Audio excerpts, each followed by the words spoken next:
Praise the Lord, goods morning again. एक और सुबह है जो प्रभु ने दी है, दिल की गहराई से धन्यवाद करें। आज मैं पुणे में हूँ, पुणे महाराष्ट्र। असल में इसे पुणे कहा जाता है, सही मराठी शब्द इसके लिए Pune. And I love this city actually, ये बहुत अच्छा लगता है मुझे। यहाँ का वेदर अच्छा है, चारों तरफ का मौसम अच्छा है, ज़्यादा गर्मी नहीं है, ज़्यादा ठंडी नहीं है। एंड यू नो व्हाट, लोग कहते हैं कि अभी अभी गर्मी बढ़ गई है। खैर, इसके पीछे भी कारण है। हर चीज़ के पीछे कुछ ना कुछ कारण होता है। एक फॉर्मूला आपको पता है, cause and effect. If we talk about cause and effect means क्या है, जब तक कोई कारण नहीं होगा तो उसका परिणाम भी नहीं होगा। उदाहरण के तौर पर बहुत सिंपल एग्जांपल आता है इसके लिए। ये हाथ जो आप मेरा देख रहे हैं, ये हाथ मैं हवा में हिलाता रहूँ, कुछ नहीं होने वाला।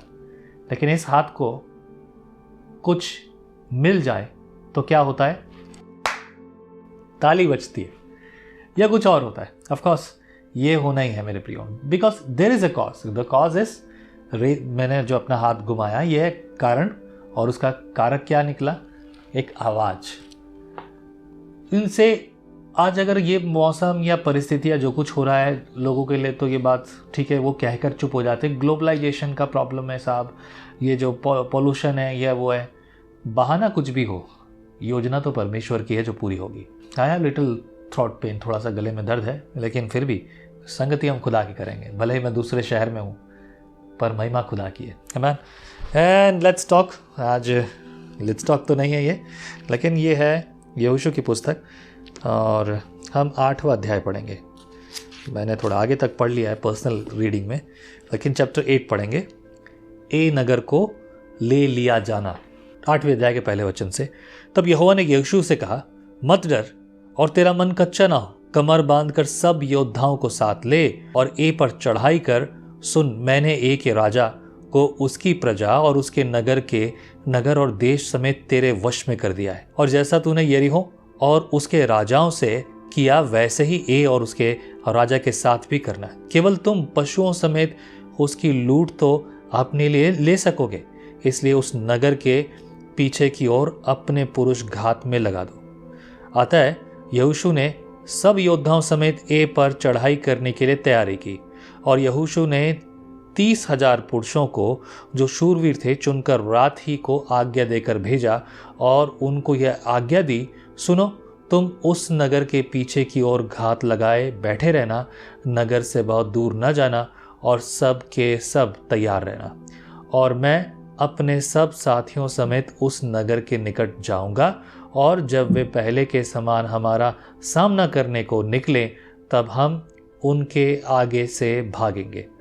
तब वे यह सोचकर कि वे पहले की भांति हमारे सामने से भागे जाते हैं, हमारा पीछा करेंगे। इस प्रकार हम उनके सामने से भागकर उन्हें नगर से दूर निकाल ले जाएंगे। तब तुम घात में से उठकर नगर को अपना कर लेना, क्योंकि तुम्हारा परमेश्वर यहोवा उनको तुम्हारे हाथ में कर देगा। और जब नगर को ले लो, तब उसमें आग लगाकर फूंक देना। यहोवा की आज्ञा के अनुसार ही काम करना। सुनो, मैंने तुम्हें आज्ञा दी है। तब यहोशू ने उनको भेज दिया, और वे घात में बैठने को चले गए, और बैतेल और ए के मध्य और ए के पश्चिम की ओर बैठे रहे।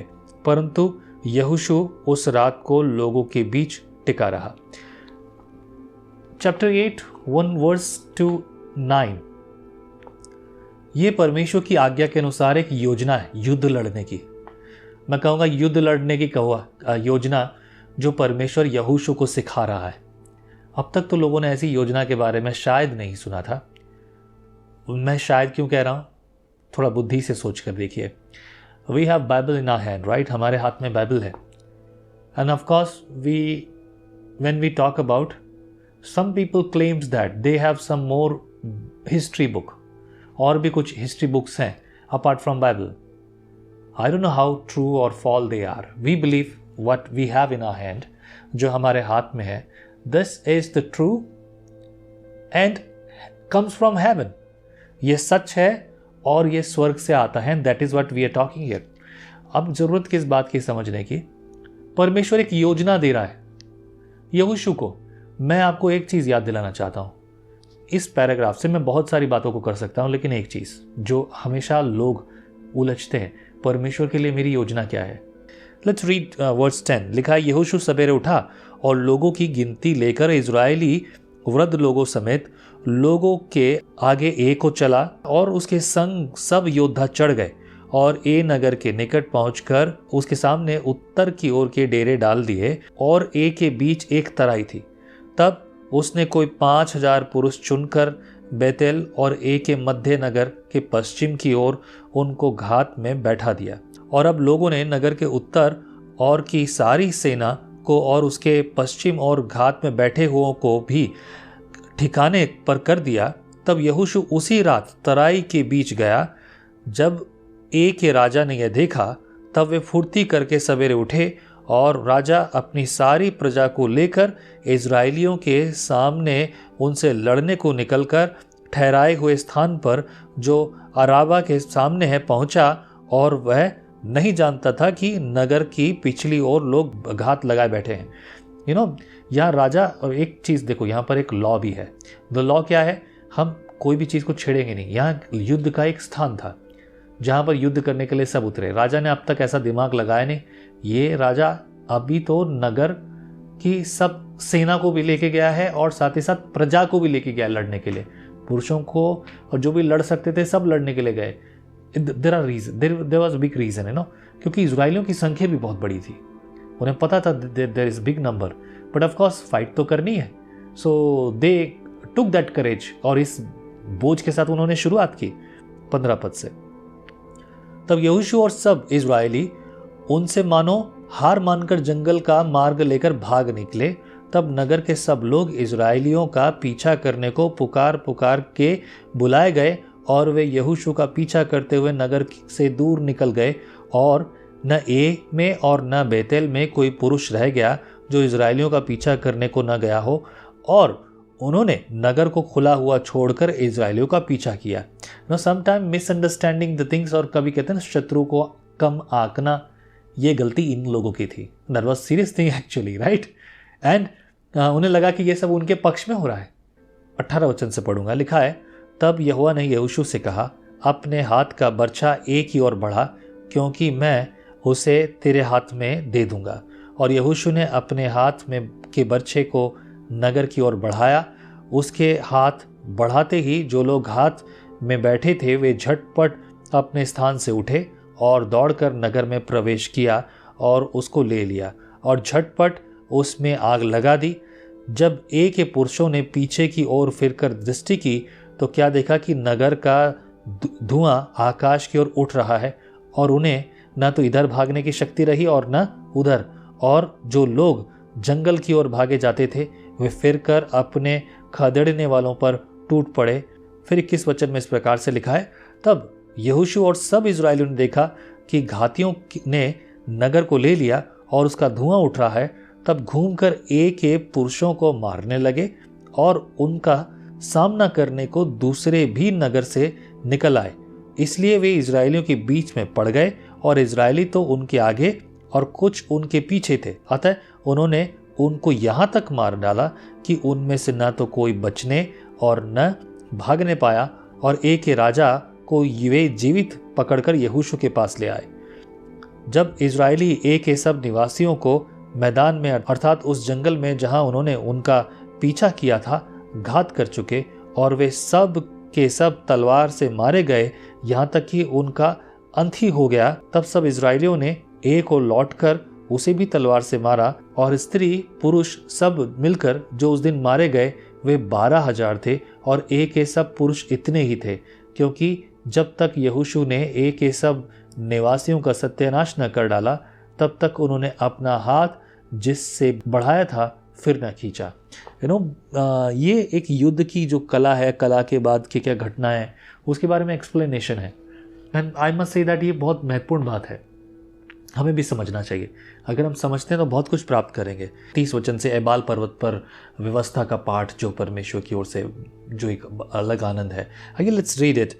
30 पद में लिखा है, तब यहोशू ने इजराइल के परमेश्वर यहोवा के लिए एबाल पर्वत पर एक वेदी बनवाई, जैसा यहोवा के दास मूसा ने इजराइलियों को आज्ञा दी थी और जैसा मूसा की व्यवस्था की पुस्तक में लिखा है, उसने समूचे पत्थरों की एक वेदी बनवाई और उस पर उन्होंने यहोवा के लिए होम बलि चढ़ाए और मेल बलि किए।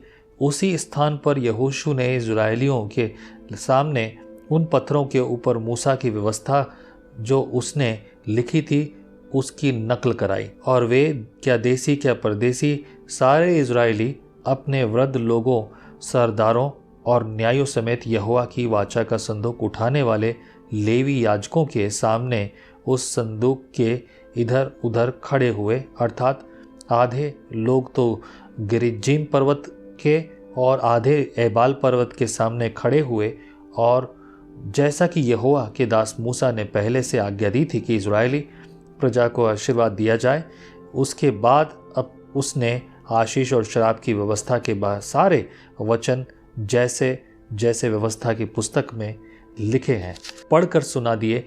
जितनी बातों की मूसा ने आज्ञा दी उनमें से कोई ऐसी बात न रह गई जो यहोशू ने इज़राइल की सारी सभा और स्त्रियों और बाल बच्चों और उनके साथ रहने वाले परदेसी लोगों के सामने भी पढ़कर न सुनाई हो।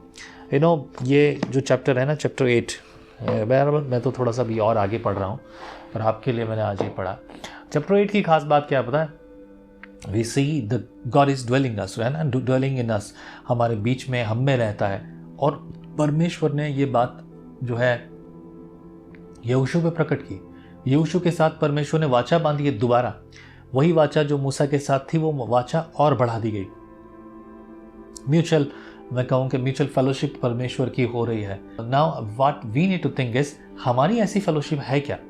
क्या हम सच में परमेश्वर के साथ वैसी संगति कर रहे हैं जिसके लिए उसने बुलाया है? That is the question need to ask our self. ये आपको मुझे अपने बारे में सोचना है, पूछना है, बोलना है, क्वाइट इंपॉर्टेंट। और इन सब चीज़ों में मजबूती कब आएगी पता है? जब मेरे और उसके रिश्ते अच्छे हों, यानी कि आपके और परमेश्वर के बीच के रिश्ते अच्छे हों। टेक सम टाइम, बैठिए और कुछ नया कीजिए। God is there with you. आमीन। प्रभु आप सबके साथ हो। मुझे आप मैसेज कर सकते हैं व्हाट्सएप पे, प्लीज़ फ़ोन ना करें। यदि आपके मन में बोझ है तो सेवकाई के लिए आप ऑफरिंग भेजें, ताकि हम अपने कामों को बेहतर और भी बेहतर और अच्छी रीति से लागू कर सकें। प्रभु की योजनाएं पूरी हो। आमीन। प्रभु आप सबके साथ हो। जय मसीह। परमेश्वर का वचन जीवन देने वाली रोटी है। आओ हम इस जीवन देने वाली रोटी का और मजा लें विजनरी टीवी पर। हम हमेशा सोचते हैं कि शायद मैं भी बाइबल कॉलेज जाकर बाइबल को अच्छे से सीखता, पर अब आपके लिए है visionary TV, deep Hindi Bible study के लिए।